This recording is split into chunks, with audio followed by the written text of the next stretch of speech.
Dāmas un kungi, esiet sveicināti Virša webinārā. To sāksim ar uzņēmumu prezentāciju, pēc kuras sekos jautājumu un atbilžu sesiju. Jūs esat laipni aicināti iesaistīties diskusijā, ierakstot savus jautājumus Q&A logā, kas atrodams zem prezentācijas. Webināra ieraksts būs pieejams publiski īsi pēc webināra beigām. Šodien ar mums kopā ir uzņēmuma valdes priekšsēdētājs un izpilddirektors Jānis Vība, kā arī valdes locekle un finanšu direktora Vita Čirjevska.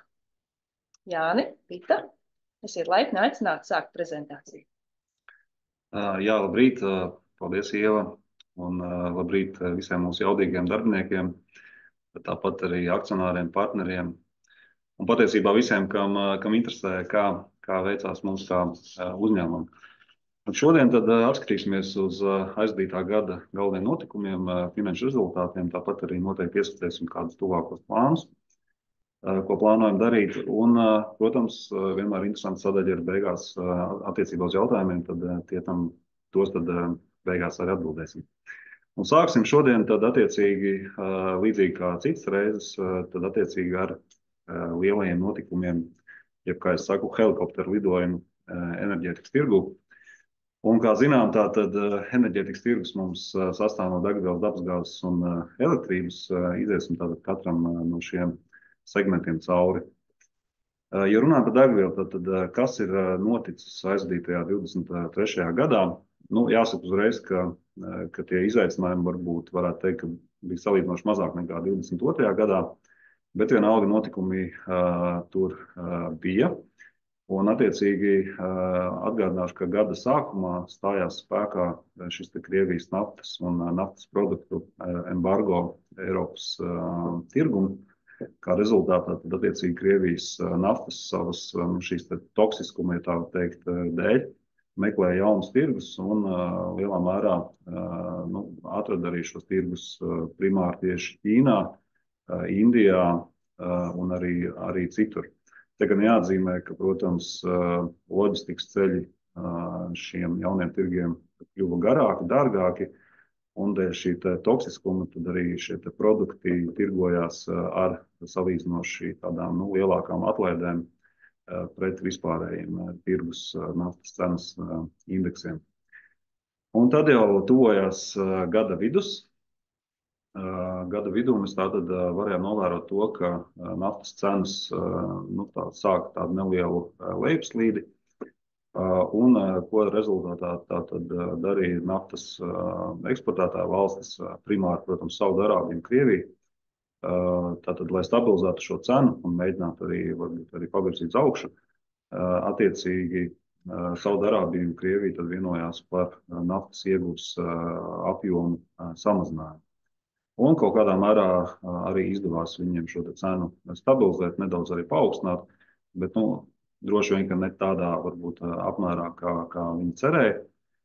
Un tad jau virzoties tālāk uz gada beigām redzējām to, un arī patiesībā šī gada sākumā, kad dēļ šī ģeopolitiskā saspīlējuma tuvajos austrumos naftas cenas sāk piedzīvot atkal nelielu kāpumu. Primāri šeit tātad jārunā par šo sarkano jūru, kas atrodas tuvajos austrumos un kas kalpo kā tāds atslēgas loģistikas maršruts naftas produktiem, dēļ tā, ka, protams, tur notika šie uzbrukumi tankuģiem, šie loģistikas ceļi kļuva bīstamāki un, attiecīgi, arī raisīja šo spiedienu uz cenu. Bet, kopumā es teiktu, gads nebija tik izaicinošs varbūt cenu ziņā tieši kā 22. Tātad šī barela cena staigāja aptuveni no 75 līdz 95 dolāri par barelu, un pašlaik mēs redzam, ka ir aptuveni pēdējās nedēļās nostabilizējusies pie 83 dolāriem barelu. Tātad tas par degvielu, par dabasgāzi. Dabasgāzi atgādināšu, ka dēļ šīs 22. gada pieredzes Eiropas valstis ļoti laicīgi veica savus mājasdarbus, un Eiropa kopumā sagaidīja šo ziemas sezonu ar ļoti augstu dabasgāzes krātuvju piepildījumu, un tādā veidā tad attiecīgi centās, ja tā var teikt, hedžēt šo potenciālo risku, ja notika kādi izaicinājumi ar dabasgāzes piegādēm. Papildus arī jāatzīmē, ka varbūt mums bija tāda atsevišķa augstuma perioda, bet kopumā Eiropā tātad šī ziema aizdītā bija salīdzinoši silta, kas, protams, attiecīgi mazināja šo dabasgāzes pieprasījumu un attiecīgi šie abi divi faktori, ko minēju, tātad gan krātuves, gan siltā ziema kopumā, teiksim, mazināja šo spiedienu uz cenām. Un redzam arī grafikā, ka šī cena pēc piedzīvotajiem, ja tā var teikt, amerikāņu kalniņiem 22. gadā ļoti būtiski ir mazinājusies, un pašlaik dabasgāzes cena jau ir nokritusi zem 30 eiro par megavatu, kas patiesībā jau ir tāds pirms Covid perioda līmenis, un dabasgāze kā tāds enerģijas avots atkal ir kļuvusi ļoti konkurētspējīga, arī attiecībā, piemēram, pret propānu, kas bija tāds varbūt īsa perioda aizvietotājs dabasgāzē, kad dabasgāzes cenas bija augstas. Un noteikti gribētos pieminēt arī par šo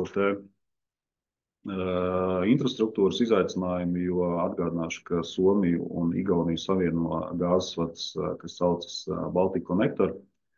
Tur notika šis nezinu īsto vārdu, sauksim to par incidentu, kā rezultātā tad jau pāris mēnešus šis gāzes vads nedarbojas. Pēdējā informācija ir, ka aptuveni aprīļa beigās varētu šis vads tātad atsākt savu darbību, bet šeit droši vien ir jāatzīmē, ka tas ir lielisks piemērs par to, ka lokāli šādi infrastruktūras riski mums pastāv. Un, attiecīgi, Latvija patiesībā joprojām mums, protams, zinām visu stāstu par mūsu vietējo terminālu attīstību vai drīzāk neattīstību. Līdz ar to šādi incidenti, protams, liek par to padomāt varbūt vēl un vēl. Lūk, tas par dabasgāzi, un tad, ja runājam par elektrību, tad atkal zinot to, ka liela daļa no elektrības tiek ražota no dabasgāzes, tad, protams, kad tā dabasgāzes cena ir ļoti būtiski samazinājusies, arī elektrības cena ir gājusi uz leju. Tāpat mums, ja tā var teikt, lutināja, vismaz enerģētikas ziņā lutināja šie laika apstākļi ar augsto ūdens līmeni Daugavā, kā rezultātā mūsu hidroelektrostacijas varēja darboties uz pilnu jaudu un attiecīgi ražot elektrību. Un jāatzīmē, ka arī šie atjaunīgie, jeb zaļie enerģijas veidi, tātad primāri saule un vējš, ir turpinājuši ļoti strauju attīstību. Saules parku rezervētās jaudas 23. gadā ir pieaugušas par gandrīz vairāk kā 5 reizēm nekā 22. gadā rezervētās jaudas. Tas nozīmē, ka saules parki tātad kļūst ar vien nopietnāks spēlētājs mūsu enerģētikas tirgu. Kas ir labi, protams, bet atceramies, ka, protams, sauli mēs ražojam tagad saules spīd. Saules enerģiju mēs ražojam tagad saules spīd, tāpēc tas ir tāds, zināmā mērā, izaicinājums, jo, tagad saules spīd un vējš pūšķi, protams, mēs arī varam izbaudīt ļoti zemes elektrības cenas. Savukārt, kad saule nespīd un nav vēja, tad protams, ka ir jādarbojas ar lielāku šo fosilo resursu īpatsvaru elektrības ražošanā. Un, protams, arī jāatzīmē, ka Somijā mums ir šī atomelektrostacija, kas aizdītajā gadā strādāja salīdzinoši labi, bez tādiem īpašiem pārtraukumiem. Un tas viss tad attiecīgi ir rezultējies tajā, ka elektrības cenas ir patiesībā bijušas salīdzinoši stabilas. 23. gadā aptuveni 100 eiro par megavatu līmenī. Lūk, esam nedaudz palidojuši helikopterī. Tagad varbūt tad virzāmies pie mūsu uzņēmuma jau aktualitātēm. Sāksim šodien tātad ar tādu nelielu atgādinājumu, ko mēs kā uzņēmums esam solījuši mūsu strateģiskos mērķos. Tāpat arī, kā mēs redzam, attēlojam, kur mēs esam bijuši un kur mēs esam tātad pašlaik 23. gadā. Kā redzat, mums ir tātad vairāk šie lielie strateģiskie mērķi. Mums ir gan mērķis attiecībā uz degvielas uzpildes staciju skaitu, gan, protams, mērķis par to, ka vēlamies būt līderi alternatīvo degvielu piedāvājumā tirgu. Tāpat ir mērķis par to, ka vēlamies diversificēt mūsu biznesa modeli. Un tad ir ļoti konkrēti arī finanšu mērķi, ko mēs mēram, protams, EBITDAs un neto peļņas veidā. Un turpmākajā prezentācijā mēs tātad darīsim tā, ka paņemsim konkrēti katru no šiem mērķiem un stāstīsim, kā tad mums ar viņu izpildi ir veicies. Tāpēc sāksim tad varbūt ar staciju tīklu. Staciju tīkls ļoti būtiska mūsu prioritāte, būtisks, protams, arī investīcija īpatsvars iet šī segmentā. Un aizvadītā 23. gadā tātad esam atklājuši 3 jaunas stacijas Preiļos, Krāslavā un Olēnē. Šeit jāatzīmē, ka Preiļi, Krāslava tas ir mūsu frančīzes stacijas. Un ļoti, teiksim, pozitīvs stāsts, jo tieši šajā geogrāfiskajā reģionā mēs nebijām pārstāvēti un pašlaik tātad esam šo te jautājumu atrisinājuši. Tāpat aizdītā gadā būtiskas investīcijas tika alocētas arī uz vairāku tādu nozīmīgu staciju vērienīgu, jau teikt, pārbūvi. 2 no tām atrodas Rīgā, tātad Satiklas ielā un Sarkandaugavā. Satiklas ielā mums iepriekš bija tikai automātiskā degvielas uzpildes stacija bez veikala ēkas. Tātad esam uzbūvējuši blakus veikala ēku, jo, protams, veikals mums ir ļoti strateģisks segments. Un Sarkandaugavā patiesībā arī ļoti būtisks projekts, jo sakarā ar šo te pārvada atvēršanu šīs plūsmas, kas tagad iet garām mūsu Sarkandaugavas stacijai, ir ļoti būtiski palielinājušās un tāpēc strateģiski ļoti būtisks punkts. Un Zīlāna arī, protams, būtiska vieta tādā ziņā, ka šī stacija mums jau labu laiku prasījās pēc tādas modernizācijas, jo vēlamies šo konceptu līmeni un kvalitātes līmeni uzturēt visā tīklā līdzvērtīgi, un tad attiecīgi arī tur veicām investīcijas. Un jāatzīmē, ka ar to jau darbs nebeidzās, ļoti būtiski strādājām pie jauno projektu attīstības, un tātad uz gada beigām mums bija 3 stacijas, kas atradās būvniecības tādā stadijā. Viskaļiela Rīgā, tāpat arī 2 stacijas Siguldā un Salaspilī. Un šeit jāatzīmē, ka Viskaļiela, mums ir prieks, ka tieši šonedēļ mums ir tādi nelieli svētki, jo arī Viskaļiela esam tātad atvēruši.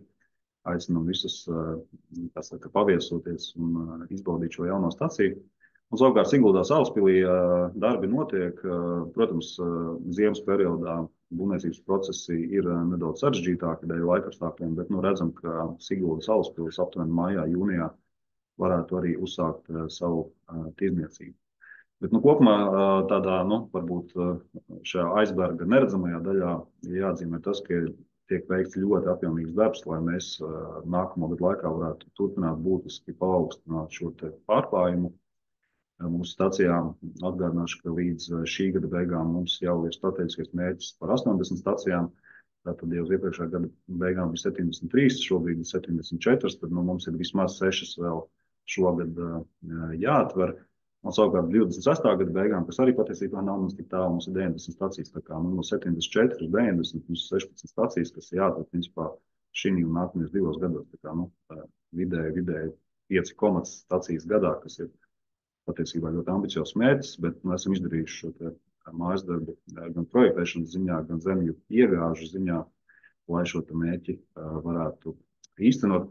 Un tiešām ļoti gribētu pastāstīt, kur tieši tie projekti atradīsies, jo tās ir ļoti spēcīgas vietas, bet, protams, tas būtu nedaudz par agru šobrīd, bet sekojiet līdzi.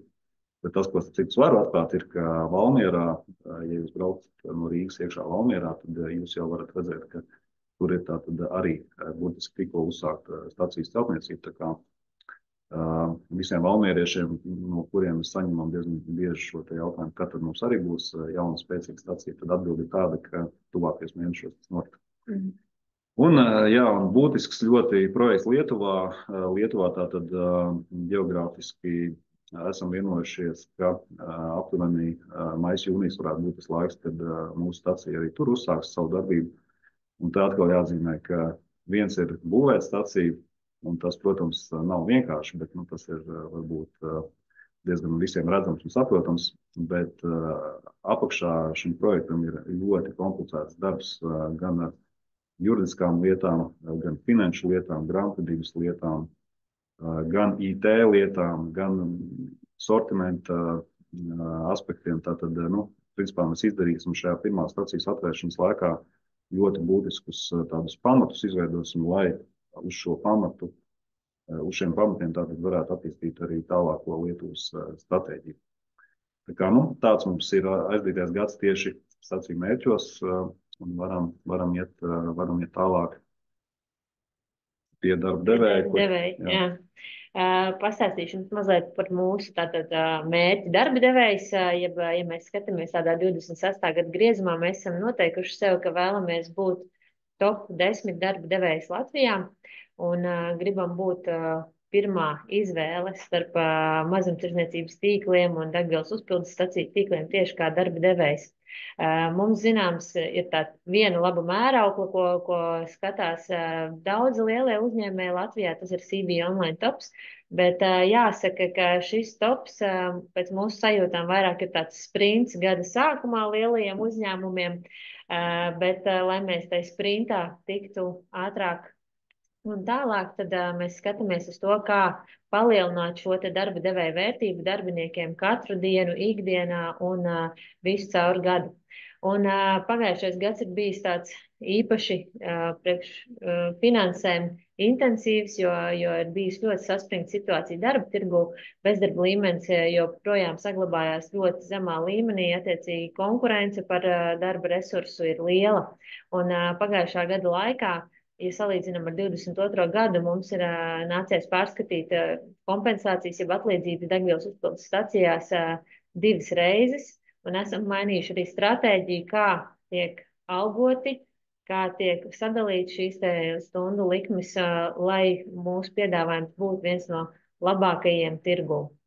Ja skatāmies uz tādu kopējo labbūtību darbiniekam un labsajūtu gan darba vides, gan piedāvājuma ziņā, esam pagājušā gadā uzsākuši arī darba devēja aptaujas darba ņēmējiem, jeb darbiniekiem, kuras veicam 2 reizes gadā, un šeit mēs ejam cauri diezgan skrupulozi saņemtajiem komentāriem un strādājam miedarbībā ar darbinieku, lai uzlabotu gan vidi, gan tehniski, gan IT ziņā, kas mums gadu gados ir saaugusi diezgan komplicēta, gan arī kopējā tādā sajūtā, labuma grozā, kas ir tas, ko mūsu darītāji vēlas saņemt.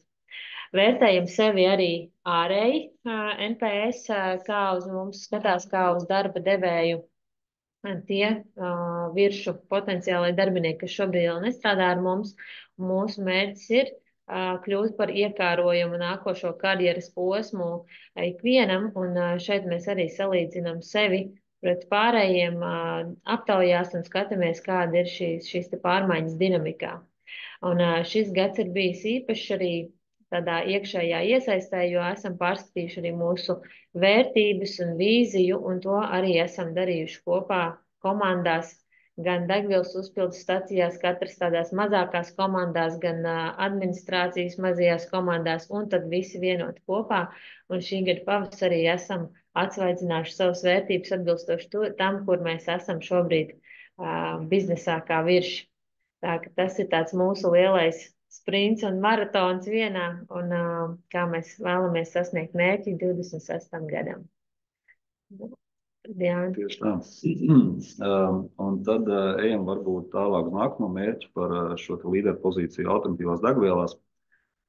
Sarežģīts vārds varbūt transporta nozares dekarbonizācija, bet tas ir tieši tā, kā mēs uztveram mūsu tādu lomu transporta sektorā. Jo skaidrs, ka mums kā spēlētājiem ir zināma tāda atbildība par transporta sektora ilgspējas jautājumiem. Un tāpēc patiesībā, ja mērķis mums būtu numur 1, kaut kādā mērā mēs jau esam numur 1, jo esam vienīgie, kas piedāvā 2 produktus. Tātad viens ir saspiestā dabasgāze, kas primāri domāts ir smagajam segmentam, un elektrouzlādes, kas ir, protams, vairāk domāts vieglajam segmentam. Kopumā, ko mēs redzam, ka alternatīviem degvielas veidiem šis pieprasījums Latvijā turpina paaugstināties.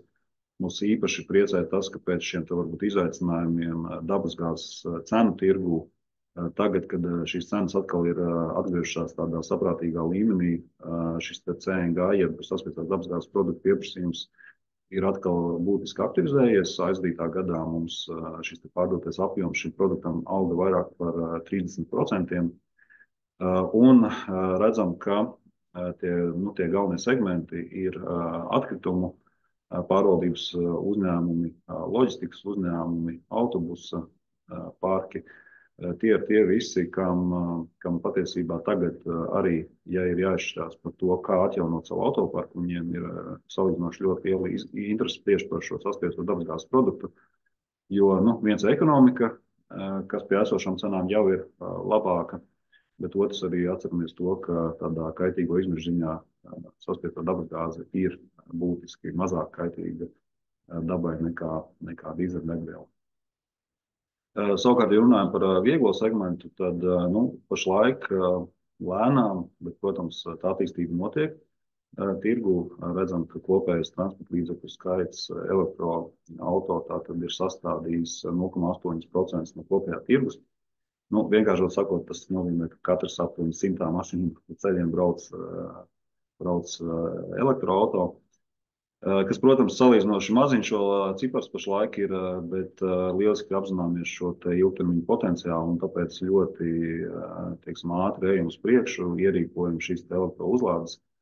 Aizdītā gadā mēs to izdarījām jau tātad 14 stacijās, kur piedāvājam šo te jaudīgo uzlādes iespēju, kur ir tātad, vismaz viena uzlādes vieta katrā stacijā ar 160 kW jaudu, kas patiesībā pie esošajiem elektroauto veidiem ir ļoti optimāls jaudas apjoms, jo nevienmēr arī mašīnas spēja paņemt šo lielo apjomu. Bet turpināsim darīt, turpināsim ātri iet uz priekšu. Mums līdz gada beigām ir vismaz 20 stacijās, jo jānodrošina šīs jaudīgās uzlādes. Un redzam, ka mēs darām šeit tieši ar degvielas tirgotājiem būtiski ātrāku darbu nekā citi. Un turpināsim to darīt, jo, kā es teicu, tas potenciāls nākotnē tieši uzlādēs, protams, ir liels. Un, kā es vienmēr saku, ne jau tikai šie klienti uzlādējās, bet arī, protams, ieiet veikalā un iegādājas arī mūsu veikala preces. Tāpēc tas ir tāds labs produkts. Un ļoti gribētos pastāstīt vairāk, bet tas, ko es varu atklāt pašlaik, ir, ka esam tādā finiša stadijā attiecībā uz biometāna ražošanas projekta izstrādi. Ļoti komplicēts projekts, gan finanšu jautājumu ziņā, gan juridisko jautājumu ziņā, taču redzam, ka nākotnē tātad veicot šo projektu, mēs varēsim nodrošināt mūsu grupu ar būtisku papildus EBITDAS apjomu, un tāpēc strateģiski virzāmies uz priekšu. Un otrs arī tas, ka, protams, biometānu atgādināšu vēlreiz, šī tā zaļā dabasgāze, ko varēsim tātad izmantot arī mūsu saspiestās dabasgāzes infrastruktūrā. Un klienti tad attiecīgi varēs pildīt jau šo te zaļo produktu tieši tajā pašā vietā, kur tātad pašlaik viņi pilda saspiesto dabasgāzi. Tā kā strateģisks, pēc cipariem spriežot arī ļoti ekonomiski pamatots projekts, bet ļoti ceru, ka mēs ejam uz to, ka 25. gadā mums varētu arī biometānu ražot. Okay. Tad nākošais, jā? Jā, un nākamais tātad mērķis mums ir attiecībā uz biznesa diversifikāciju. Ko mēs saprotam ar diversifikāciju? Tātad mēs saprotam to, ka vēsturiski degvielas segmenta bruto peļņa mūsu grupā bija salīdzinoši liela. Vienmēr ir bijusi virs 50% šis bruto peļņas īpatsvars. Un jau IPO laikā mēs minējām, ka viens no mērķiem būs mazināt šī biznesa segmenta īpatsvaru kopējā grupas bruto peļņas struktūrā. Un atkal es vienmēr to uzsveru, ka ne jau tāpēc, ka mēs tagad pārdosim mazāk degvielu vai kaut kā tā, bet tāpēc, ka mēs uzskatām, ka pārējie segmenti, kas ir tātad veikala preces, enerģētika un varbūt nākotnē tātad arī minētais biometāns, un varbūt arī vēl kāds projekts, ka šie citi segmenti varētu augt vēl straujāk un tādā veidā tad attiecīgi šo degvielas segmentu īpatsvaru mazināt. Un, ja skatāmies ļoti konkrēti uz cipariem, redzam, ka salīdzinot ar 21. gadu, mums bruto peļņa ir ļoti būtiski pieaugusi kopumā no šiem visiem segmentiem no 25 miljoniem uz vairāk nekā 37. Un jāatzīmē, ka šis ir pirmais gads, tātad 23. gads, pirmais gads, kad tātad degvielas segmenta brutto peļņas īpatsvars uzņēmuma biznesa modelī ir jau zem 50%. Un mūsu tāds jaunais līderis ir veikalu preces. Tātad veikalu preču segments ļoti būtisks mums, jo tātad gan augstāks maržas produkts, gan arī kredītriska ziņā vieglāks un saprotamāks segments. Bet jāatzīmē arī šis zaļais pīrāga, tātad daļa ir enerģētika, kas ļoti veiksmīgi mums aizdīto 3 gadu laikā ir ieintegrējusies mūsu biznesa modelī un dod jau reālu tātad pienesumu kopējā uzņēmuma finanšu rādītāju tālākā uzlabošanā. Tā kā redzam, ka šī diversifikācija notiek un pilnīgi noteikti turpināsies arī nākamos gados. Jā. Un tad pie tiem finanšu mērķiem, kā Jānis minēja, apakšējā visam apakšā nauda, lai varētu tālāk attīstīties un augt, tad visam ir jākonvertējas gan neto peļņā, gan EBITDA. Bet par pagājušā gada EBITDAS izaugsmi Jānis jau ieskicēja par bruto peļņas pieaugumu. Gads pret gadu šis pieaugums ir bijis 15%, jeb 4,9 miljonu apmērā, un viennozīmīgi šī gada tāds uzvarētājs ir bijis procentuāli ērts iepirkšanās veikalu bruto peļņa. Šis ir arī pirmais gads, kad mēs parādām tātad šo savu dinamiku pa biznesa segmentiem gada pārskatā, kādi ir mūsu šie bruto peļņas rezultāti katrā no segmentiem. Ja skatāmies uz enerģētiku, tad tur šie rezultāti patiesībā arī ir grandiozi, jo bruto peļņa ir izdevies turpat 6-kāršot salīdzinot ar iepriekšējo gadu. Situācija ir bijusi ļoti mainīga ar elektrības cenām pagājušā gadā, un šī pārslēgšanās, jeb nestabilitāte, viņa ir bijusi ļoti mūs ietekmējusi, bet rezultāti ir ļoti labi un skatāmies perspektīvu arī nākotnē. Šeit arī vēlāk pastāstīsim par katru segmentu ziņām, bet ir biznesa attīstās arī jaunu biznesa ieceru un projektu ziņā. Ja skatāmies uz degvielu, kur mēs redzam, ir tāds sarkans cipars, jeb mīnus šajā periodā, jāsaka, ka kopumā tirgus situācija ir bijusi saspīlēta, enerģētikas un arī degvielas cenas ir bijušas tādā turbulentā un pārējā no 22. gada arī sarežģītā stāvoklī. Šeit viennozīmīgi mums pret pagājušo gadu jāskatās ir tādā salīdzinājumā ar to, kā ir gājis 22. gadā, un tad mēs saprastu, ka 23. gads patiesībā nav nemaz tik slikts, un esam sasnieguši savus uzstādītos iekšējos budžeta mērķus visos segmentos un dažos pārsnieguši pat būtiski. Esam pagājušā gadā arī pie citiem pamatdarbības ieņēmumiem glabājuši valsts rezervis diezgan lielu periodu, un tur mums arī ir bijis tāds pieaugums ieņēmumos no citiem pamatdarbības segmentiem, bet šeit jāsaka, ka uz 24. gadu skatoties ar likumdošanas izmaiņām, tik būtiski plāni vairs nebūs. Taču kopējā situācija ļoti laba. Visus biznesa pieaugumus mums jāvērtē arī ar izmaksu pieaugumiem, un te jāizceļ tādi 2 lielāki faktori, kas mums ir pārdošanas izmaksās sadārdzinājums, turpat 2 miljoni. Te ir pamatā viens liels āķis apakšā, un tās ir pārdošanas segmenta atalgojuma pieaugums, kas audzis turpat 19%, jeb 2,1 miljonus.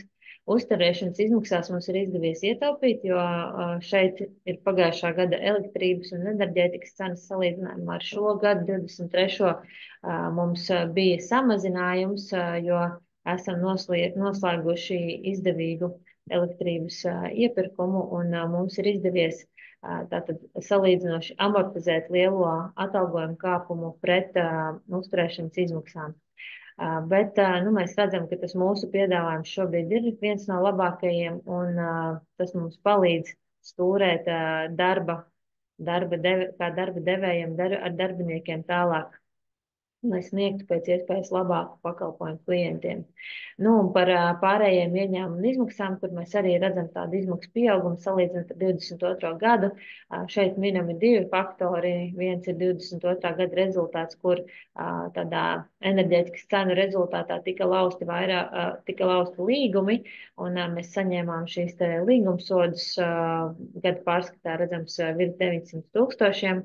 Un tad tā otra starpība ir tā, kas mums saistāma ar degvielas uzpildes staciju vecā tīkla pārformēšanu jaunā skatā, kur daļa no pamatlīdzekļiem ir bijusi jānoraksta šīs pārbūves rezultātā. Bet nu, mēs redzam, ka tās stacijas ir atvērušās jaunā jaudā un jaunā skatā, un pie mūsu jaunajiem transporta mezgliem, sauksim to tā kā šī vērtība noteikti ilgtermiņā attaisnojās.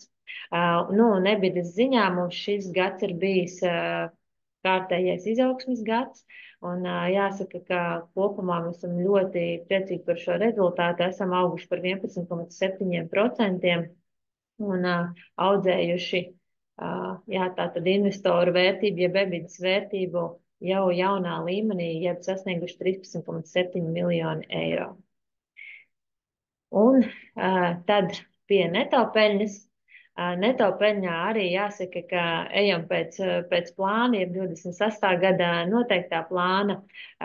Šajā gadā esam nopelnījuši 5,1 miljonus eiro, un šeit, ja atceramies jau Jāņa grafikus par elektrības cenām pagājušajā gadā, un atceramies, kāds bija mūsu vērtības, finanšu instrumentu noteiktā vērtība pagājušā gada beigās, tad skatoties uz šī te finanšu instrumenta vērtību, kurš mums ir noslēgts te periodā no 23. gada līdz 27. gadam, un pārcenojot aktuālajās tirgus cenās, veidojās šī te delta pagājušā gada ieņēmuma, šī gada cenas samazinājums, un tie ir turpat 5,3 miljoni eiro. Tas tad ir tāds lielākais un būtiskākais efekts, kas ir ietekmējis šo starpību starp abiem gadiem, bet jāsaka, ka joprojām mūsu finanšu instrumentu vērtība bilancē 2,1 miljonus eiro aktīvus, un šī te vērtība turpmāk tiks atprečota, amortizēta nākošo vēl 4 gadu laikā, un pie tādas, jāsaka, nostabilizējušās elektrības cenas mēs vairs šādas te būtiskas cenu svārstības neparedzam, bet, nu, jācer, ka tā tas arī saglabāsies. Jā, šobrīd esam tādā stabilā ceļā 23. gada laikā. Nu, un tad par pārējiem efektiem jau minēju par ebidu, un kas ir ietekmējis ebidas pieaugumu pozitīvi. Tad par nolietojumu un amortizāciju šeit jāsaka, ka kopējā aktīvu bāze ir pieaugusi. Pagājušā gadā veicām arī aktīvu pārvērtēšanu, kurā staciju bāze auga savā vērtībā par 6 miljoni, un, protams, tiek vērti jauni aktīvi vaļā, jaunas stacijas vaļā, un tas viss palielina mūsu amortizējumo aktīvu bāzi, un ieņēmumos un izmaksās šeit redzam, ka ir palielinājums par 655 000. Tā jāmin, ka Eiribors, jeb šī Eiriboru pieaugums ir būtisks, īpaši būtisks, tāpēc, ka iepriekšējos gadus visus mēs esam dzīvojuši par savu fiksēto kreditēšanas likmi, kas ir ļoti zema, un šajā gadā mēs piedzīvojam to, ka šī Eiriboru komponenta pārsniedz mūsu fiksēto finansēšanās likmi turpat 2 reizes. Bet nu, pozitīvā ziņa, ka šī gada laikā mēs neņēmām liels papildus aizdevumus, tikai pašā gada nogalē pārslēdzām mūsu kreditēšanas aizdevumus, tātad strateģiski noslēdzām jaunu aizdevumu līgumu par 10 miljoniem pašai gada nogalei, un šim te 24. gadam saņēmām tātad aizdevumos 4 miljoni eiro, un mums ir izdevies arī esošo saistību portfeli vienā bankā kreditēt uz nākošo par izdevīgākām likmēm. Tā ka prognozējot Eiriboru dinamiku uz priekšu un skatoties, kāds ir mūsu šī brīža situācija, redzam, ka uz nākotni šī te izmaksu pozīcija arī varētu normalizēties. Tas par peļņu. Un dodamies tad pie izmaksu ziņām. Jā, Turpmāk tad attiecīgi mēs katrs pastāstīsim par mūsu galveno biznesa segmentu aktivitātēm. Sāksim ar degvielu fonā, redzēt mūsu aplikāciju, par ko mums arī patiesībā ir prieks, jo diezgan sarežģīts projekts, ilgu laiku prasošs un resursus prasošs projekts. Bet, kā saka, tā tad ir palaists dzīvē un liels prieks, ka jau nepilni 60,000 klienti mūsēju tā tad jau ir lejupielādējuši šo aplikācijas veidu. Lūk, tad jau runājam konkrēti jau par to, kas noticis ir aizdītā gadā degvielas segmentā.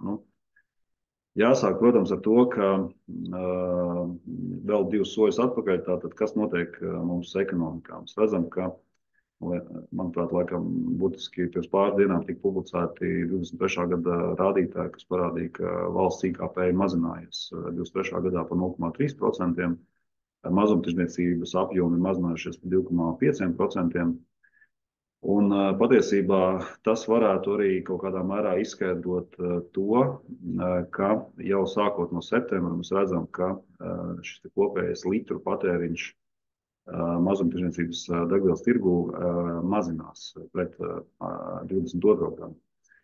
Un tas savukārt, protams, noved pie tā, ka ik viens no tirgus dalībniekiem ļoti aktīvi cīnās, lai savu tirgus daļu saglabātu.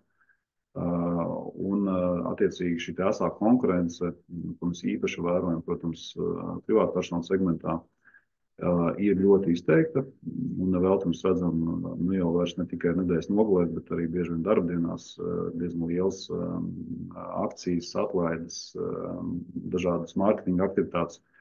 Un es par to varu atklāt, ka ir dažos brīžos šīs cenas dažiem no konkurentiem ļoti tuvu pašizmaksai, kas ir tāda saudabīga situācija, bet kas vienkārši parāda, ka tā tad notiek ļoti aktīva cīņa, lai šos tirgus daļas tātad konkurenti varētu noturēt.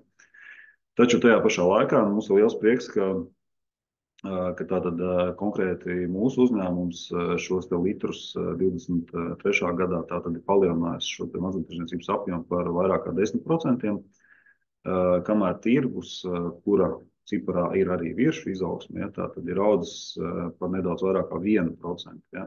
Efektīvi tas, protams, nozīmē to, ka ja mums aug par 10 un tirgus par 1, tad attiecīgi mums tā tirgus daļa turpina palielināties, un īpaši prieks par to, ka ne jau tikai mēs pārdodam litrus, bet arī spējam šo te peļņas maržu joprojām noturēt tādā saprātīgā līmenī. Un kas vēl jāmin, ir noteikti tas, ka 23. gads bija tāds diezgan saudabīgs gads, jo valdības lēmumu dēļ tirgus dalībnieki to drīkstēja pavadīt bez biopiejaukuma, ko tad principā lielākā daļa arī tirgus dalībnieku arī izmantoja, un, protams, biopiejaukums sadārdzina produktu un nebija racionāli varbūt šo te biopieaukumu lietot. Tas gan mainīsies, principā jau benzīna produktiem jau ir mainījies no 1. janvāra 24. gada, un savukārt dīzeļa degviela, kas ir lielākais tātad produkts degvielā, tur tad no 1. aprīļa arī šis biopieaugums atgriezīsies, un varam sagaidīt, ka dēļ tā, ka biopieaugums tātad kā komponenti ir dārgāka nekā teiksim, parastais degvielas fosilais resurs, tad varam sagaidīt šo cenu pieaugumu arī atsākoties tātad aprīļa un dīzeļa degvielā. Un kas ir vēl būtiski no tādas likumdošanas aspekta, ka valsts izskatās, ka varētu 25. gadā pieņemt šo nozarei būtisko transporta enerģijas likumu, kas ļoti konkrēti regulēs, cik tad mums visiem kā degvielas tirgotājiem ir tātad jānodrošina atjaunojamie resursi mūsu realizētajā degvielā. Kas atkal zināms teiksim, cenu izmaiņas varētu radīt tieši no šī te faktora. Kas ir tālākā nākotnē, 27. gadā ir tā saucamā ETS sistēma. Ko tas nozīmē? Tas nozīmē, ka ETS sistēmā, kura iepriekš nefigurēja degvielas tirgotāji, tad no 27. gada degvielas tirgotāji darbosies šī sistēmā, kas paredz to, ka degvielas tirgotājiem būs pienākums par katru no šiem CO2 izmešiem, kas tiek radīti tirgojot degvielu, iegādāties pretī šīs kvotas. Un attiecīgi kvotu cena, protams, nav maza. Un, attiecīgi, tās aplēses pašlaik ir ļoti dažādas, bet, kā minimums droši vien no 27. gada vismaz 11, varbūt pat vairāk centi sadārdzināts uz degvielas litru varētu arī notikt. Un tas, starp citu, ir viens no argumentiem, kāpēc mums arī mūsu biznesa klientiem ļoti rūpīgi iesakām padomāt, ja ir jāveic autoparka maiņa, vai tiešām to ir vērts darīt uz standarta degvielas veidiem, vai tomēr domāt jau par saspiesto dabasgāzi un nākotnē biometānu, jo tur šis te efekts no šiem te jaunajiem regulējumiem būs mazāks, jo vienkārši šie alternatīva degvielas veidi ir tīrāki un, attiecīgi, tiks mazāk sadārdzināti no šīm likumdošanas izmaiņām.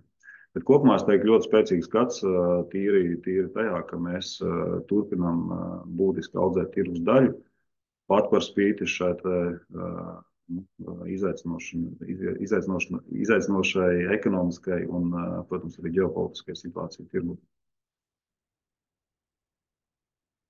Nākamais ir ēdas iepirkšanās veikala attīstība, un jāsaka, ka šis gads ir bijis tā publiski ļoti transformējošs mūsu ēdas iepirkšanās veikalos. Mēs esam skatījušies gan jaunu sortimentu virzienā, ko mēs darām katru gadu, un šobrīd ar vienu katru gadu kļūst aktuālāks jautājums par ilgtspējas tādu piemērošanu visā piegādes ķēdē, gan arī jaunos tirdzniecības kanālos esam ienākuši spicē ar pavisam tādu robotizētu risinājumu.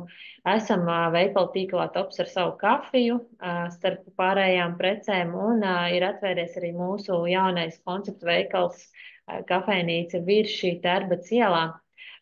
Un jāsaka, ka visi šie projekti, viņi ir tādi pēdējā pusgada projekti, un viņi ir vēl tādā ieskriešanās fāzē, un skaidrs, ka vēl ir tāds eksperimentēšanas periods klāt, bet mēs skatāmies uz katru no šiem projektiem atsevišķi diezgan perspektīvi, un katram ir sava tāda loma tālākā attīstībā, bet tā apakšējā bāze, kas mums notiek ar ēdas iepirkšanās veikaliem, ir tā, kas ļauj mums turpināt audzēt tirgus daļas, audzēt tātad preču sortimenta kvalitāti, meklēt vislabākos un piemērotākos veidus tieši mūsu klientiem.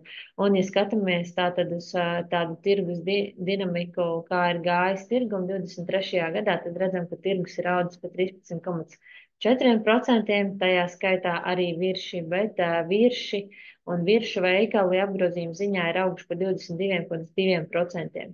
Ja skatāmies uz veikalu segmentu kopumā, jau iepriekš minējām, ka tas ir tāds mūsu 23. gada bruto līmenī biznesa līderis, un šeit ir bijuši vairāk aspekti. Gan jauni tirgus kanāli, gan preces, gan apgrozījums, bet arī tāda kopējā šī segmenta rentabilitāte un stratēģija ir vedusi veikalu uz līderu pozīcijām. Mums ir joprojām lieli izaicinājumi ar darbspēku, un mēs skatāmies uz tādiem iekšējiem procesiem arvien skrupulozāk gan līdz ziņā, kur kas kā atrodas, lai pēc iespējas vienkāršāk ar mazāk kustībām varam nonākt pie kārotā mērķa, gan arī pēc iespējas, kur šos procesus ir iespējams robotizēt, mēs testējam un ieviešam, kur tas ir iespējams robotizētas procesus, teiksim, Mārpjas stacijā grīdas, jau ilgstoši mazgā robots, un mēs skatāmies, kā pēc iespējas efektīvāk izmantot katru darba spēku stundu, jo tā pirmkārt kļūst dārgāka un otrkārt mazāk pieejama. Līdz ar to mēs skatāmies uz veikalu gan tādā biznesa procesa ziņā uz efektivitāti, gan arī tehnoloģiju ziņā, lai tiktu līdzi laikam un ar visām izstrādēm, gan arī skatāmies, lai šie te jaunie ieviestie procesi, viņi būtu ilgtspējīgi, ergonomiskāki, ekonomiskāki un pārdomātāki. Tā ka tas mums tāds gads veikala zīmes.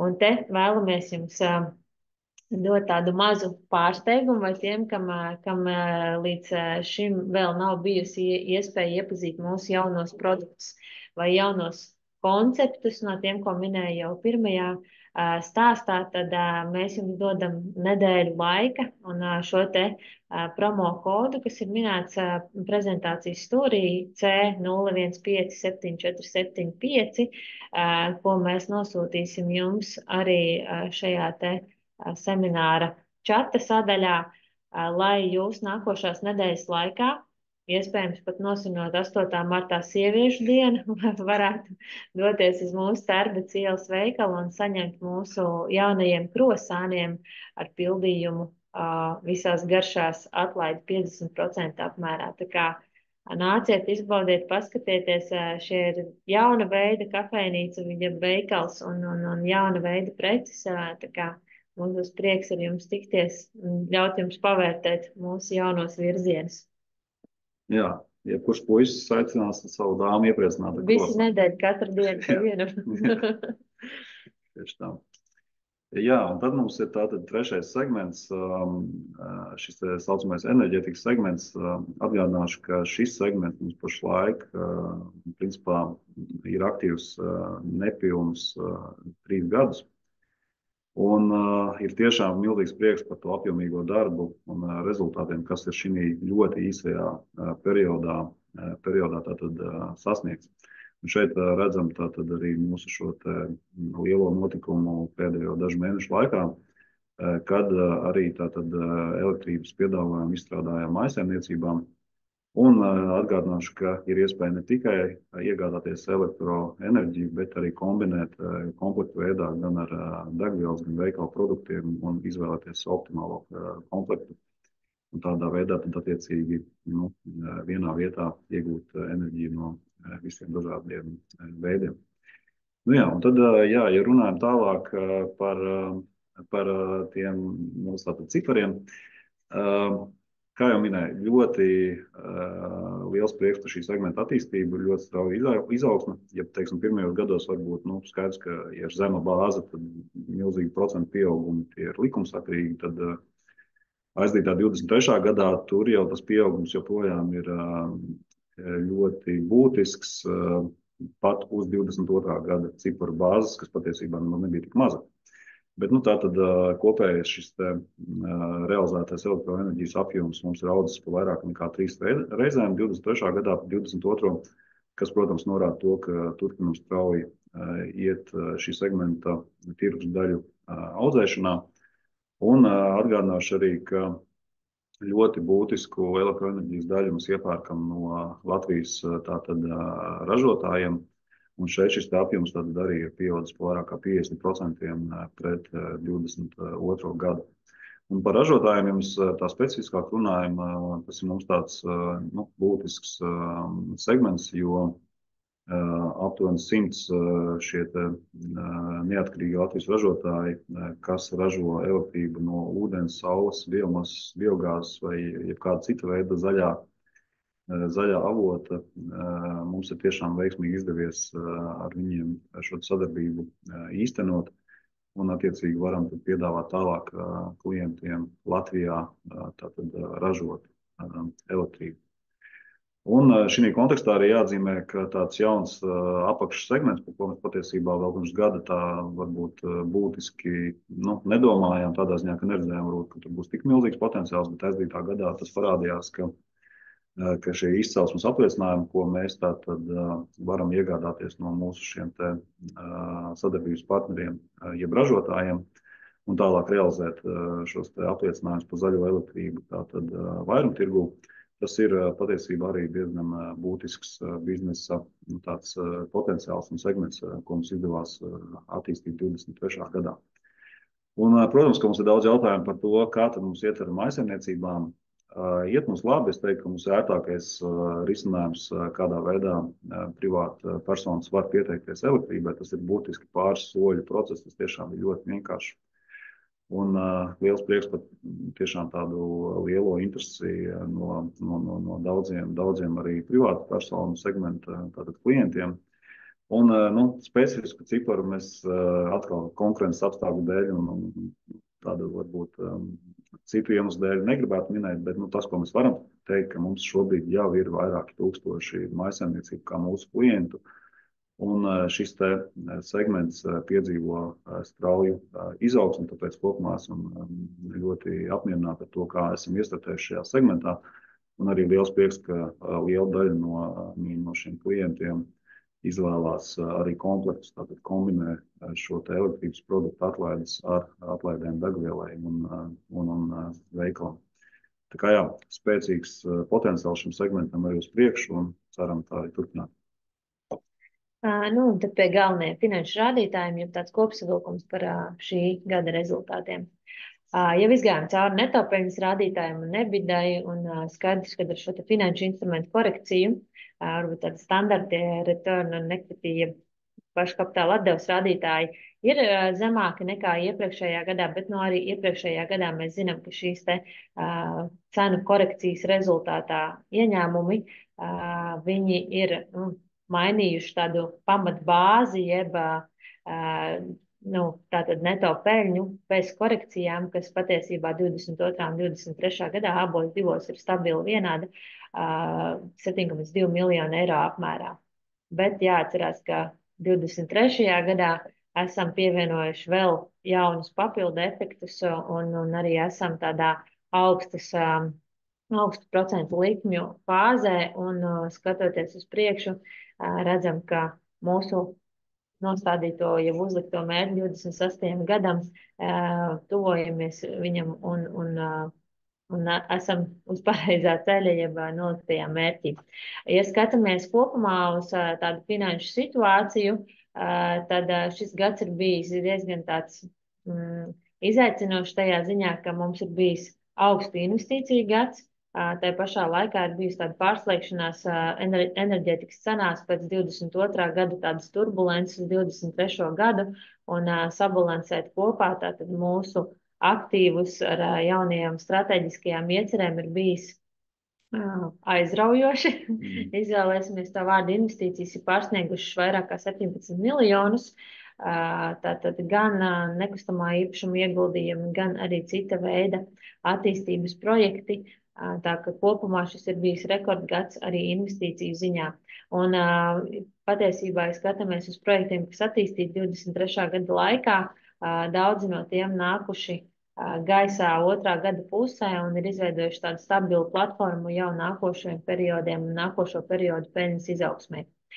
Neto parāds pret EBITDA šajā periodā ir noslēdzies ar 1,5, kas ir mazliet lielāks nekā iepriekšējos periods, bet šeit jāmin, ka mums bija izveidojies tāds diezgan liels naudas buferis 22. gada beigās, ja atceramies, vairāk kā 12 miljonu eiro, taču 23. gada laikā mēs jaunus aizdevumus līdz pat pašai gada nogalei neesam ņēmuši un visu šo te attīstību pamatā balstījuši uz savu operatīvo naudas plūsmu un uzkrātajiem aktīviem. Jāsaka, ka šis te uz priekšu skatoties, šis te joprojām ir diezgan labs un laba platforma tālākai attīstībai un rādītājs nav augsts. Un, ja skatāmies uz tādiem īstermiņa aktīvu saistību rādītājiem, tur mūsu rādītājs perioda beigās bija virs 1, bet arī tur būs korekcijas un atgriezīsimies atkal tādā vēl stabilākā līmenī, jo pašās gada beigās esam vienojušies par jaunu iepirkumu ar Svetbanku un refinansējuši saistību Citadeles bankā, kuram termiņš pienāk šī gada laikā, un arī tur šis īstermiņa aktīvu saistību rādītājs atgriezīsies būtiski virs 1 kā iepriekšējos periodus. Un mēs skatāmies jau uz tādiem 2 jauniem finansētājiem un ļoti labu fiksēto māržu portfeli šim gadam. Tā ka šis gads ir bijis patiesībā spēcīgs un joprojām turamies tādu labu bāzi, lai realizētu ambiciozās ieceres 26. gadam.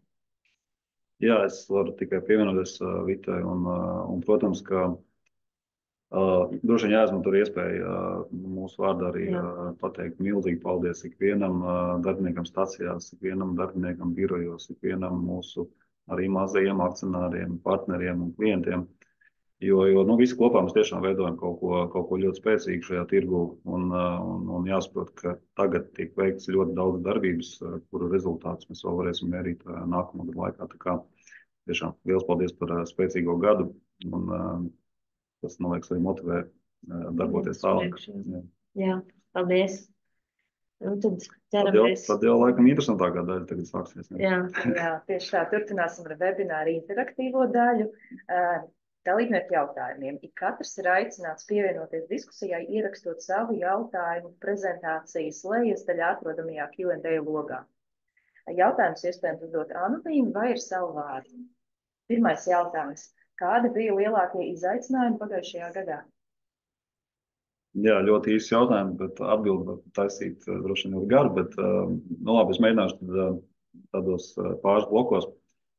Jau pieminētais degvielas segments salīdzinoši izaicinošs, es teiktu, jo šīs ekonomiskās tādas recesijas ēnā, īpaši gadu otrajā pusē, skaidrs, kā jau minēju, ļoti, ļoti asa konkurence par ikvienu realizēto litru. Kā rezultātā šīs degvielas maržas tātad mazinās par 22. gadu. Un attiecīgi rada tādu visu laiku atrast to īsto balansu starp tirgus daļu, ko mēs vēlamies panākt, un arī starp maržu, ko mēs vēlamies nopelnīt, vai ne? Un tāpēc es zinu, ka komandam vienmēr apceļ par to, bet mēs gribam abus. Mēs gribam gan tirgus daļu, gan maržu, jo vienu vai otru audzēt, tas varbūt ir vienkārši, bet abus reizē tas ir tiešām diezgan sarežģīti. Tas ir par, tātad, ja runājam konkrēti par kādu no segmentiem, otrs izaicinājums, es teiktu tā, ka aizdītais gads, viņš patiesībā bija mūsu tāds biznesa diversifikācijas iesākšanas gads. Jo ne tikai redzējām arī cipros, ka veikalu preču segments ir kļuvis par lielāko, bet arī tas, ka ejam tātad jaunos tādos virzienos, noteikti vēl arī šajā sesijā pastāstīsim, gan tātad esam uzsākuši segmentu, kurā mums ir veikali bez degvielas. Tāpat arī turpinam attīstīt enerģētikas segmentu, kas viss, protams, kopumā arī IT ziņā ir diezgan liels izaicinājums, jo IT resurss ir, lai kā mums gribētu būt unikāli, bet tieši tāpat kā visiem, viņš ir ļoti mums limitēts, ne tikai iekšējais, bet arī ārējais, un tad notiek tāda konstanta cīņa par šo IT resursu, kur tad viņu alocēt. Ja? Līdzīgi kā kapitālā mēs varam alocēt uz ļoti dažādiem projektiem, bet mēs mēģinām izmērīt, kur tā atdeva būs visloģiskākā. Un pie diversifikācijas noteikti vēl jāpiemina tas, ka ne jau tikai biznesa segmentu ziņā mēs diversificējamies, bet arī geogrāfiski. Un šis Lietuvas projekts, arī, kā jau minēju, tātad ir ļoti mums strateģisks, jo vēlamies pareizi izveidot šos pamatus pirmai stacijai Lietuvā, lai uz tā jau varētu atspērties un tālāk attīstīt arī šo segmentu. Trešais, kas tā nāk galvā uzreiz, protams, ir jau Vitas minētais darbspēks, jo darbspēks, protams, neskatoties uz to, ka recesija ir zinām iesākusies, joprojām ir diezgan izaicinošs temats. Un varbūt viņš ir mums īpaši izaicinošs, jo mēs tiešām mērķiecīgi cenšamies tirgu tēmēt uz tādu spēcīgāko talantu, ne tikai stacijās, bet arī birojos. Un, protams, tas liek mums uzreiz arī pārdomāt un pilnveidot to mūsu motivācijas piedāvājumu, ko mēs darbiniekiem sniedzam, kurš, mūsuprāt, jau varētu teikt, ka jau ir vismaz starp degvielas tirgotājiem virs tāda tirgus vidējā līmeņa, tādā kvalitātes ziņā. Tā kā tie būtu pāris tādi, kas jau pirmajā prātā. Paldies! No pagājušā gada uz šo gadu, kāds ir prognozētais apgrozījums un peļņa šim gadam? Nē, te būs tāda kā atbilde riņķī apkārt, jo mēs esam kotēts uzņēmums, līdz ar to mēs esam ierobežoti informācijā, ko varam sniegt, bet kā jau minējām iepriekšējos slaidos, tad mūsu noteiktais mērķis 26. gadam ir EBITDA 20,3 miljonu eiro, savukārt neto peļņā 12,4 miljonu eiro 28. gadu noslēdzot. Uz šo mērķi ejam. 24. gada nekur neesam publicējuši un norādījuši šos ciparus, bet turamies plānā, un arī šis gads ir bijis daļa no šī plāna. Un savukārt par apgrozījumu, te tāds īsts komentārs, ko mēs periodiski sastopamies enerģētikas uzņēmumiem, gan finansētāji, gan presē, gan analizē mūsu apgrozījumu, bet kā enerģētikas uzņēmums mūsu tie galvenie analīzes punkti ir brutto peļņas līmenis EBITDA, jo apgrozījums enerģētikas cenu ziņā galīgi nav indikācija par to, kā iet uzņēmumam. Tā ka tā. Jā, paldies. Kāda ir viršu dividendžu politika? Viršu dividendžu politika saglabājas tāda, kā tā ir bijusi jau IPO laikā noteiktā, tātad līdz 20% no koncerna gada pārskata peļņas. To mēs esam arī šajā gada pārskatā piedāvājuši kā sadalāmu akcionāriem pie gada pārskata apstiprināšanas. Un šobrīd redzam, ka tas ir tāds optimāls līmenis gan tātad mūsu tāda diezgan agresīva investīciju plāna ziņā, gan arī akcionāriem kā viņu tādu vērtības piedāvājumu un plānojam to arī saglabāt. Kāda ir tīkla attīstības plāna Baltijā? Jā, ļoti atkal plašs jautājums. Īsa atbilde tāda, ka tātad plāni mums ir, un kā jūs zināt, tātad jau minētā Lietuva, tas ir pirmais solis. Kāpēc Lietuva nevis Igaunija sākumā? Tāpēc, ka vienkārši tādā klientu un mūsu biznesa klientu plūsmā Lietuva ir būtiskāks nekā Igaunijas tirgus pašlaik. Lietuvā arī degvielas tirgus visus gadus ir tomēr bijis ar zemākām cenām, līdz ar to tās uzpildes Lietuvā notiek vairāk. Un tāpēc īsa atbilde ir sāksim ar Lietuvu, izveidosim, kā jau minēju, spēcīgus pamatus, lai uz tiem varētu arī Lietuvā domāt nākamos soļus. Bet, attiecībā uz Igauniju pašlaik nav tāda nekāda konkrēta plāna. Vai līdz 2026. gadam viršiem būs 90 stacijas Latvijā? Lūdzu, pastāstīt par tīkla attīstības plāniem reģionos. Jā, tātad atkal minējām jau prezentācijā, tātad, ja šobrīd mums 74, tad 28. gada beigās 90, mūsu mērķis joprojām tāds arī paliek. Tas nozīmē, ka mums no šodienas līdz 28. gada beigām ir jāizveido vismaz 16 jaunas stacijas. Un es redzu vienkārši, mēs visi kopā zinām, tātad, kādi mums ir iekšienē šie projekti, kas tagad tieši tiek attīstīti, vai jau varbūt jau liela daļa no viņiem ir saskaņota. Un redzam, ka tās vietas ļoti spēcīgas, un tāpēc pašlaik varu atklāt to, ka joprojām mērķis tāds paliek, un mēs uz to virzāmies. Ļoti konkrēti minēt, kurās vietās un kas būs, es pašlaik tiešām negribētu, bet varu apliecināt, ka būs gan Rīga, gan Pierīga, gan arī mums ir ārpus Rīgas, Pierīgas arī atsevišķas pilsētas, kurās mums ir vienkārši jābūt, kur vēl varbūt līdz šim mēs neesam bijuši. Tāpēc es domāju, būs visiem priekšā mums ļoti interesants gads sekojot līdzi, jo šajā gadā arī ļoti daudz jaunu projektu ieraudzīs savu gaismu bez jau minētajiem tiem, kas ir būvniecības procesā. Vai nākotnē ir plānota arī lielāku bonusu akcionāru lojalitātes programmu, kas pienāktos akcionāriem, kur īpašumā ir vismaz 1000 akcijas?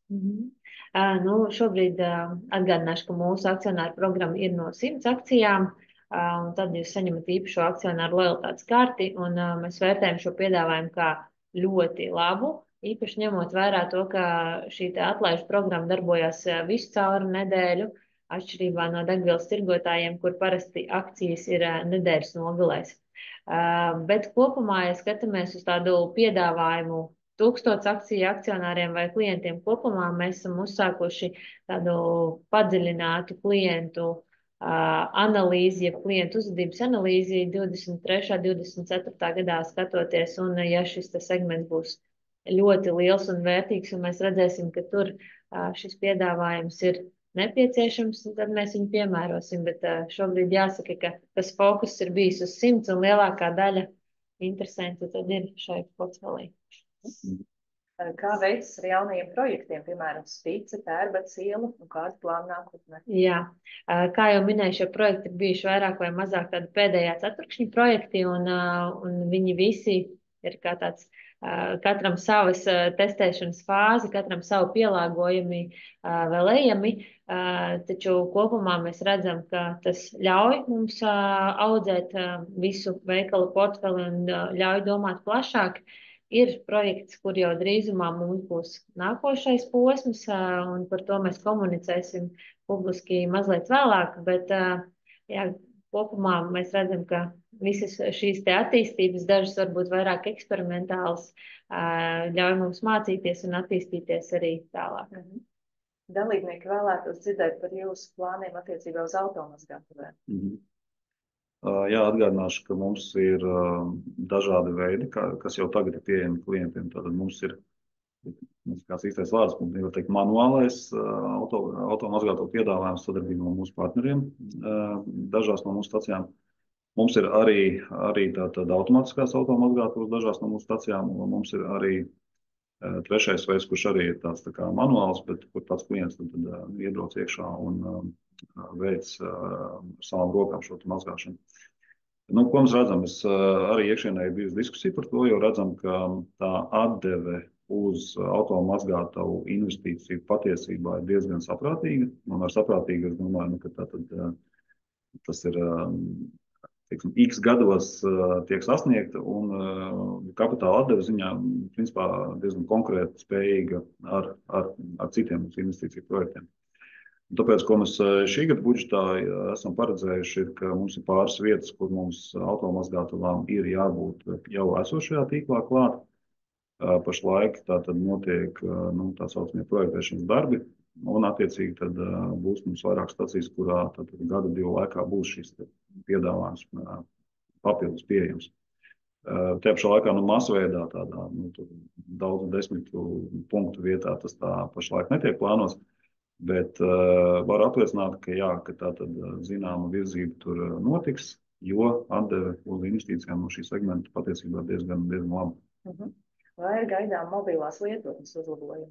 Jā, mobilās lietotnes uzlabojumi, tā ir tāda pastāvīga uzlabojuma sērija, un šīs te jaunās versijas aplikācijām ir pieejami diezgan regulāri, un tur notiek tādi mazie darbi un lielāki darbi, bet, viennozīmīgi skatoties uz priekšu, ir bijuši jautājumi par tādiem funkcionāliem, jeb elektrouzlādēm vai pievienošanu Apple Walletam, ko saņēmām fonā.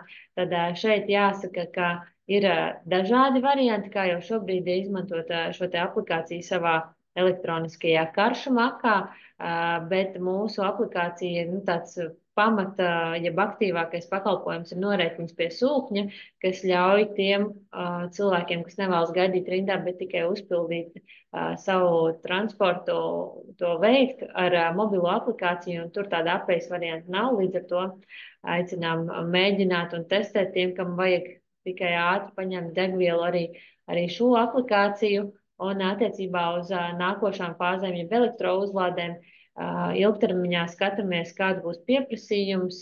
Ir lietas, ko jau šobrīd izstrādājam saistībā ar elektrouzlādēm, kuri gan valsts, gan arī Eiropas fonda prasības mums par norēķinu kasēs.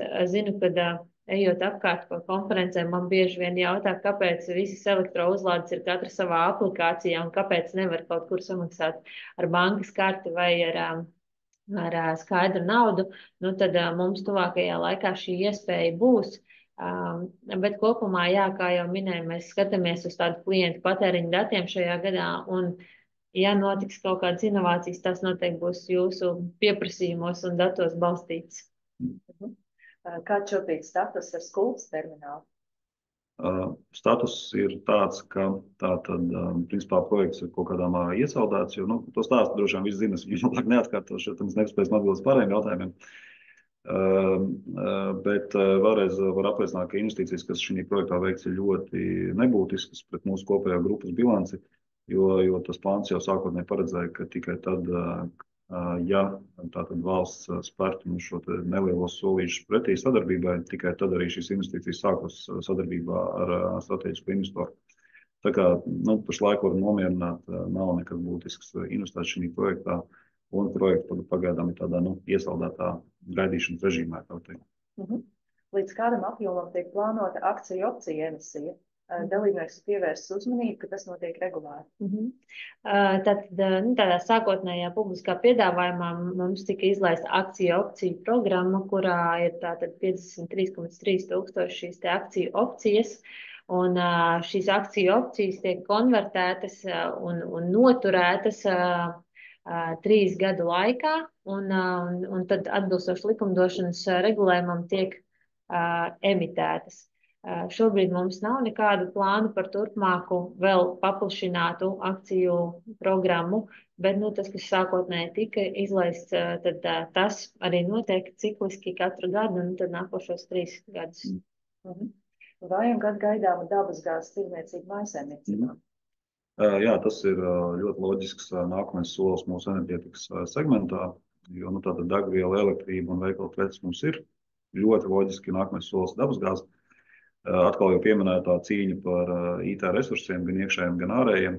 Kā rezultātā redzam, ka visticamāk iesim to pašu ceļu kā ar elektrību, ka paplašināsim šo dabasgāzes tirdzniecības pakalpojumu tieši sākotnēji biznesa klientiem.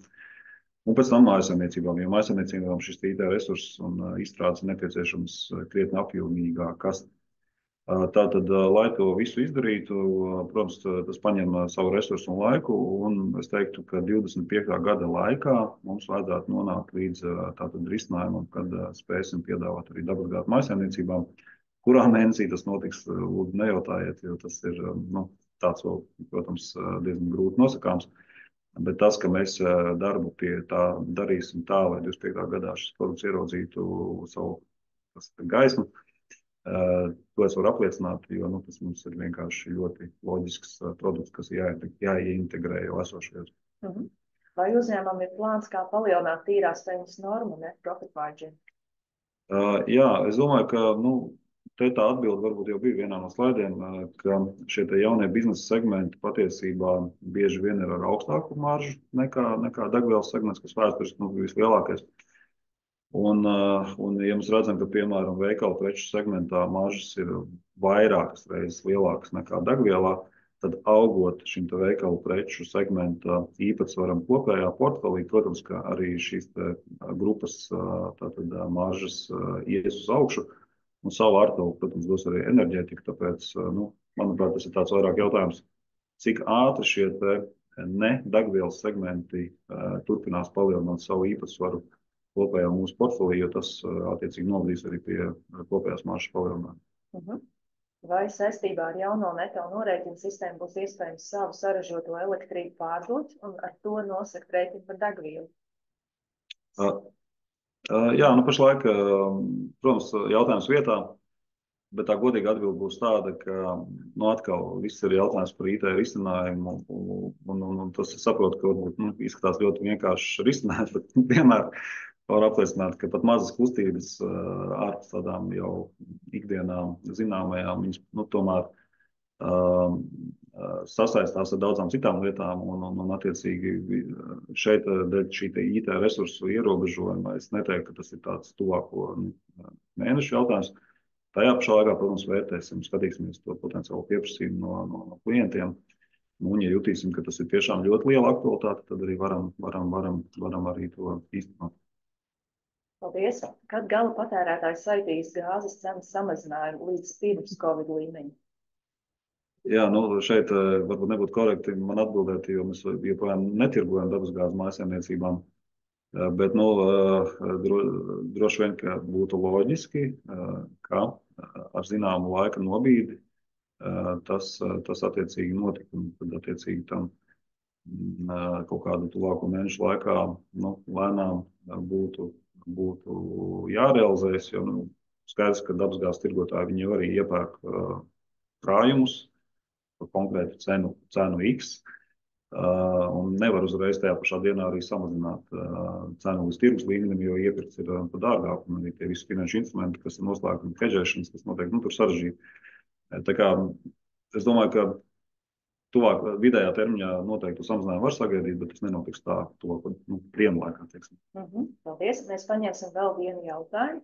Vai plānojat atvērt virši dubs arī Saulkrastu apkārtnē? Atkal man laikam, kā jau minēju, mums ir tātad 74 stacijas, 28. gada beigās jābūt 90, mums ir 16 stacijas. Nevaru komentēt, kur tieši viņas atradīsies, sekojiet līdzi, varbūt būs kāda Saulkrastu tūmā, varbūt nē, bet, kas saka, pacietību un gaidiet. Jā. Tas pēc var atklāt, protams, ka posms no Igaunijas robežas līdz, piemēram, Ādažiem, viņš ir mums tukšais posms, un mums ir konkrēts plāns, kā šo tukšumu mēģināt aizpildīt. Paldies! Webināram atvēlētais laiks ir pagājis. Jūsu komentārus un ieteikumus esam piefiksējuši un izvērtēsim. Paldies jums par atgriezenisko saiti. Ja nepaspējām sniegt atbildi uz jūsu jautājumu, esiet laipni aicināti sazināties ar uzņēmumu rakstot uz e-pasta investoriem@virši.lv. Atgādināšu, ka tuvākajā laikā būs pieejams arī webināra ieraksts. Sekojiet līdzi Virši paziņojumiem. Paldies par pieslēgšanos šodien. Lai jums jauka diena! Paldies! Paldies!